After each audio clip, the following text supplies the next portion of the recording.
Next question क्या कह रहा है कि संख्या जो 4 या अधिक अंकों की है 8 से भाज्य है यदि वो सम संख्या। देखो सम संख्या है तो वो 2 से विभाजित होती है, 8 से विभाजित होना कोई ज़रूरी नहीं है।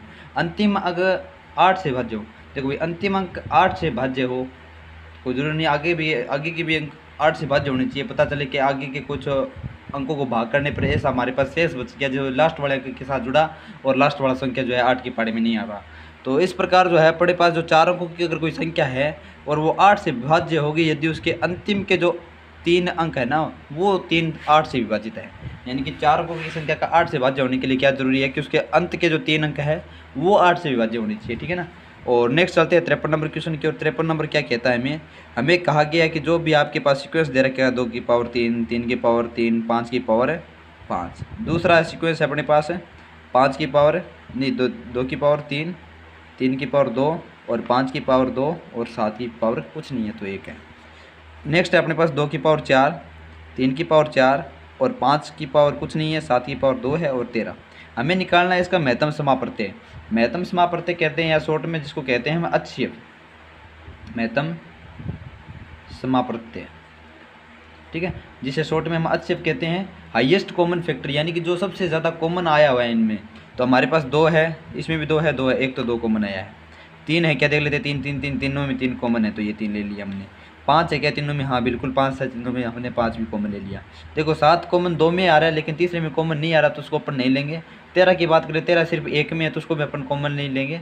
तो हमें जो है HCF का क्या रूल है कि आप HCF में उन सभी अंकों को या अभाज्य संख्याओं को लेके आओ जो सभी में है और मिनिमम घात के साथ। मिनिमम घात चाहिए हमें। देखो भाई 2 की घात यहाँ पर 4 है, यहाँ पर 3 है, यहाँ पर 2 है, तो हमें चाहिए मिनिमम घात। हम मिनिमम घात 2 उठाएंगे। 3 की पावर यहाँ पर 4 है, 2 है, 3 है, तो हम मिनिमम घात फिर यहाँ पर उठाएंगे। 5 की पावर देखें तो यहाँ पर 1 है 5 की पावर, यहाँ पर 2 है और यहाँ पर 5 है, तो हम मिनिमम उठाएंगे 1। और इसका जब अपन हल करेंगे, अच्छा हल नहीं दे रखा है इसका, डायरेक्ट दे रखा है तो हम डायरेक्ट मिलान कर लेते हैं अभी पहला तो होगा नहीं इसका क्योंकि इसमें 3 और 7 दोनों ले लिए इसने। यहाँ पर मैक्सिमम पावर ले ली जो कि नहीं लेना, वो LCM में लेना होता है। यहाँ पर 11 तो इसके पूरे भी अभाज्य संख्या है ही नहीं।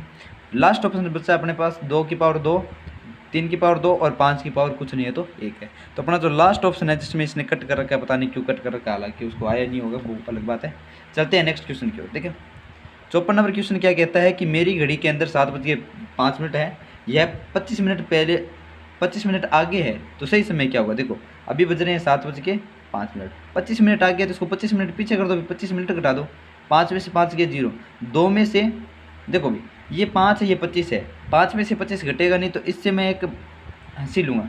देखो भाई वो ये हंसी लेना वो वाला हंसी नहीं है कि अपने एक हंसी लेकर आगे लगा दिए। देखो ये 7 मिनट है, ये 5 सेकंड में है, तो यहाँ से अगर मैं कुछ कॉमन लेता हूँ एक तो वो एक्चुअली मिनट कॉमन ले रहा हूँ मैं, और 1 मिनट का कॉमन लेने के मैं 1 मिनट कॉमन लेकर अगर मैं इस तरफ लेके आ रहा हूँ तो एक्चुअली वो 60 सेकंड के रूम में आएगी, यानी कि 1 मिनट यहाँ से 60 सेकंड के रूम में यहाँ पर कॉमन आएगी।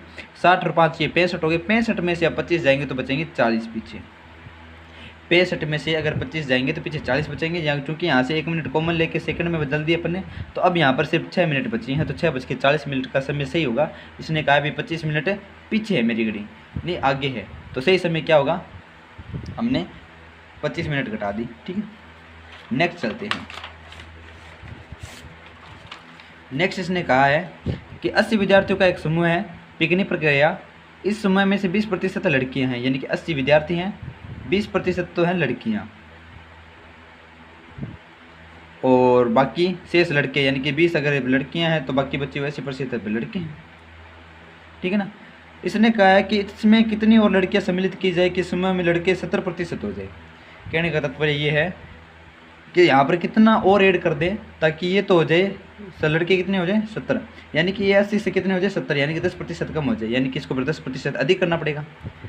यानी कि अगर लड़कों को 80 से 70 करना है तो फिर लड़कियों को 20 से 30 करना पड़ेगा, तभी तो इक्वल रहेगा, 100% का इक्वल मत रहेगा। तो हमें एक्चुअली में 70% कितने होते हैं वो निकालने हैं, तो हमें एक्चुअली में 80 के निकाल लेते हैं, 70% नहीं, ये जो 10% एक्चुअली में कितने होंगे ये निकाल लेते हैं, तो वो 80 के निकल जाएंगे 10%। और प्रतिशत निकालना अगर आपको नहीं आता तो आपको 80 का 10% निकालना है, तो ये प्रतिशत का निशान हटाने के लिए आपको भाग करना होता है सिंपली 100 का। 1 0 से ये कट गया, दूसरी 0 से ये कट गया, बच गया 8। तो ये जो एक्चुअली में 10% की वैल्यू है वो है 8, और 8 क्या लड़कियाँ। तो अगर हम इन लड़कियों की संख्या में 8 लड़कियाँ और ऐड कर दें तो ये लड़कियां हो जाएंगी 30% और लड़के रह जाएंगे 70%। तो ये क्वेश्चन था, सिंपल सा क्वेश्चन था। और ये ना 8%। और लड़कियां सम्मिलित की जाए कि समय में लड़के 70%, यानी कि और कितनी लड़कियां और कितनी पूछा, इसने टोटल नहीं पूछा भी, इसने टोटल बता दिए अपन को कि टोटल इतनी है 20% और 30% अगर लड़कियां निकालेंगे तो 80% की जो 30% लड़कियां होती है वो होती है 24। तो ये गलत हो गया इसका। 8% इतने कहा कि और कितने ऐड करें। क्वेश्चन को भी वहाँ पर एग्जाम में आपको बहुत ध्यान से पढ़ना है, क्योंकि क्वेश्चन आपको घुमाने के लिए बहुत ज़्यादा प्रयास कर रहा होगा वहाँ पे। तो नेक्स्ट अपन 56 नंबर क्वेश्चन देखते हुए वो क्या कह रहा है हमें। 360 ग्राम और 3 किलोग्राम का कितना प्रतिशत है, का कितना प्रतिशत है। देखो भाई हमें पता करना है 360 ग्राम 3 किलोग्राम का कितना प्रतिशत। और जब भी किसी वैल्यू को प्रतिशत में कन्वर्ट करते हैं तो सिंपली 100 का क्या करते हैं, गुणा कर देते हैं। देखो भाई ऊपर ग्राम में है नीचे किलोग्राम में, तो सबसे पहले तो इसको एक्सचेंज करना पड़ेगा हमें। ये ग्राम में है 360 ग्राम इंटू 100%, बट्टे में जो 3 किलोग्राम है, हमें पता है कि 1 किलोग्राम जो होता है वो 1000 ग्राम के बराबर होता है। तो ये कन्वर्ट हो गया।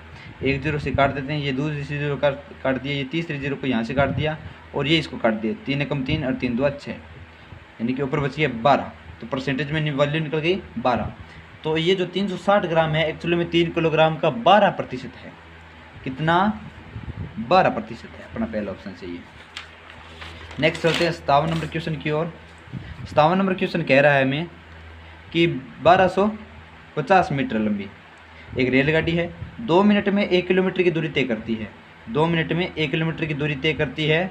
यह रेलगाड़ी दूसरी गाड़ी को 4 मिनट में पार कर जाती है। तो खड़ी रेलगाड़ी की लंबाई क्या है। देखो भाई इसकी जो चाल है 1 किलोमीटर में नहीं, 2 मिनट में 1 किलोमीटर पार, 2 मिनट में 1 किलोमीटर पार कर रही है। यह रेलगाड़ी दूसरी खड़ी रेलगाड़ी को 4 मिनट में पार कर जाती है, यानी कि हमें इसका डबल करना है टोटली। यानी कि 2 किलोमीटर में अगर 1 किलोमीटर पार कर रही है, यानी कि 2 मिनट में अगर 1 किलोमीटर पार करिए, तो इसने कहा 4 मिनट में हमें दूरी निकाल लेनी है भाई कितनी पार करी होगी उसने। तो इसको डबल करें तो सिंपली इसको भी डबल कर देंगे। ये 2 दूनी 4 मिनट हो गए और ये 1 किलोमीटर का हो गया 2 किलोमीटर। कहने का तात्पर्य ये है कि उसने 4 मिनट में 2 किलोमीटर दूरी पार करी है। तो खड़ी रेलगाड़ी की लंबाई ज्ञात करनी है हमें। जो रेलगाड़ी खड़ी हुई थी वहाँ पर उसकी लंबाई देखो भाई इसने हमें टोटल पहले ही बता दिया कि जो 1250 किलोमीटर लंबाई जो है वो तो खुद की रेलगाड़ी की है। 1250 मीटर लंबाई तो खुद रेलगाड़ी की है और उसने खड़ी रेलगाड़ी को पार किया, यानी कि पहले तो वो खुद अपनी दूरी को पार करी होगी, फिर उसने रेलगाड़ी की दूरी को पार करी होगी। और रेलगाड़ी की दूरी और उसकी खुद की दूरी को मिलाकर 2 किलोमीटर अपन को बनाना है। तो 1250 तो ये है ही, टोटल दूरी उसने 2 किलोमीटर पार करी है। 2 किलोमीटर को अगर अपन मीटर में चेंज करेंगे तो इसके आगे 2000 हो गया, ये 2000 मीटर हो गया, ठीक है ना। तो 2000 मीटर में से 1250 मीटर घटा देंगे, सिंपली बचेगा 750 मीटर। तो जो दूसरी रेलगाड़ी खड़ी थी वो एक्चुअली में 750 मीटर की थी, क्योंकि उसने 4 मिनट के अंदर 2 किलोमीटर दूरी तय करी है, जिसमें से 1250 मीटर उसकी खुद की दूरी है। तो बची हुई दूरी दूसरी रेलगाड़ी की होगी, ठीक है ना, जिसको उसने पार किया है। तो वो है 750 मीटर। और ये हमारा ऑप्शन आ गया।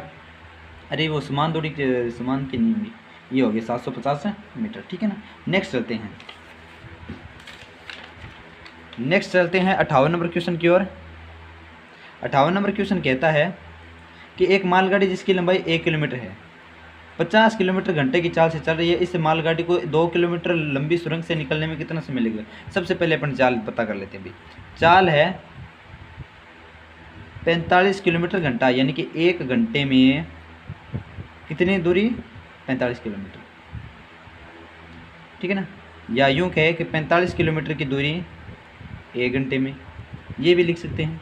लेकिन ये कह रहा है कि उसकी मालगाड़ी की लंबाई 1 किलोमीटर है और उसे एक मालगाड़ी को 2 किलोमीटर लंबी सुरंग को पार करना है। मान लीजिए ये मेरे पास कोई 2 किलोमीटर लंबी सुरंग है, ये 1 किलोमीटर तक का यहाँ पर और ये 2 किलोमीटर तक यहाँ पर। एक जो मालगाड़ी है वो खुद 1 किलोमीटर की है, वो इसमें घुसती है। तो ये उसका एंट्री पॉइंट है जहाँ से भी घुसेगी।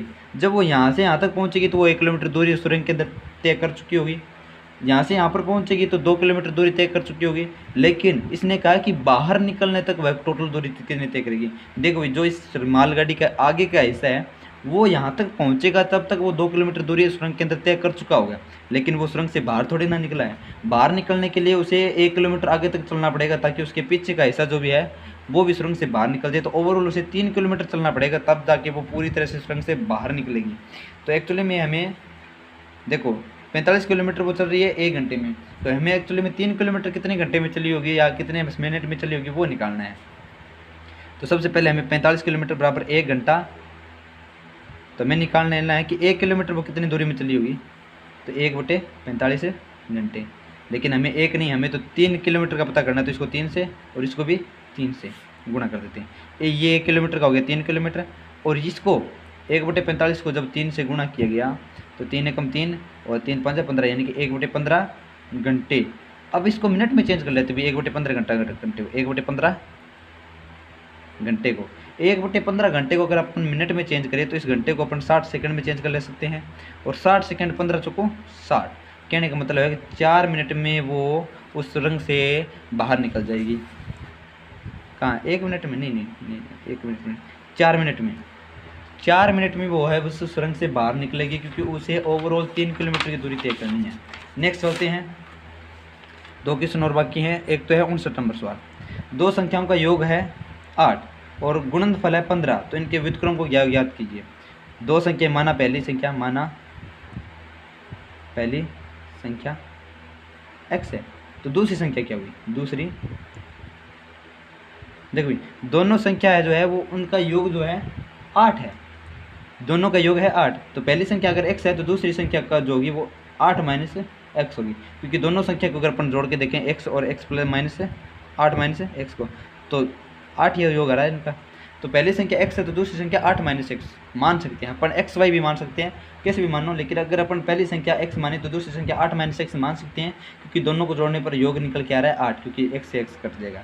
इन दोनों का गुणनफल 15 है, इन दोनों संख्याओं का x और 8 माइनस x का गुणनफल 15 है, तो कर लेते हैं अभी गुणा। 8 का x से 8x माइनस x का x से x स्क्वायर बराबर 15, x स्क्वायर और 8x को दूसरी तरफ ले जाते हैं 15 की साइड, x स्क्वायर दूसरी तरफ जाएगा तो प्लस का x स्क्वायर, ये प्लस का 8 दूसरी तरफ जाएगा तो माइनस का 8 और प्लस भी 15 ही। ये हमारे पास एक सर्व समीकरण बन गई। और सर्व समीकरण को हल करने का जो तरीका होता है वो ये रहता है कि आप बीच वाले जो भी अंक है उसका ऐसे 2 टुकड़े करो जिनका योग तो वापिस यही हो और गुणा इन दोनों संख्याओं के गुणा के बराबर हो, यानी कि 15 और 1 के, यानी कि इन दोनों ऐसे टुकड़े करने हैं इसके जिसका योग तो वापिस यही है, गुणा 15 आ जाए। तो करते हैं x square minus 5x minus 3x plus 15। अगर आप थोड़ा सा नोटिस करें तो 5 और 3 का योग जो 8 होता है और 5 3 15 माइनस माइनस प्लस, ठीक है ना। तो यहाँ पर x कॉमन लेने पर यहाँ पर बचा x, यहाँ पर बचा 5, यहाँ पर माइनस 3 कॉमन लेने पर यहाँ पर बचा x, चूँकि माइनस कॉमन लिया तो ये माइनस प्लस जो है माइनस बन जाएगा। इन दोनों में x माइनस 5 कॉमन है और ये x माइनस 3, ठीक है। तो अगर इसको 0 के बराबर मान रहे चलते हैं तर यहाँ पर, तो x माइनस 5 को 0 के बराबर मानने पर x का मान 5 और x माइनस 3 को 0 के बराबर मानने पर x बराबर 3, यानी कि एक संख्या तो 5 होगी और एक संख्या 3 होगी, एक संख्या 5 होगी और एक संख्या 3 होगी। अगर आप तीनों का योग करवा के देखें तो इसने कहा कि दोनों का योग 8 है तो 8 भी हो रहा है, तीनों का गुणनफल 15 है तो 15 भी हो रहा है, ठीक है ना। लेकिन हमें इनके व्युत्क्रम का क्या करना है, योगफल ज्ञात करना है व्युत्क्रम का। तो 5 का जो व्युत्क्रम होता है वो 1/5 होता है, 3 का जो व्युत्क्रम होता है वो 1/3 होता है, इन दोनों का योगफल ज्ञात करना है। 3 एकम 3, 3 से गुणा कर देते हैं, 5 एकम 5, 5 3 15 और 3 और 5 8/15, ये इसका व्युत्क्रम है, जो कि ऑप्शन नंबर ये भी गलत है इसका।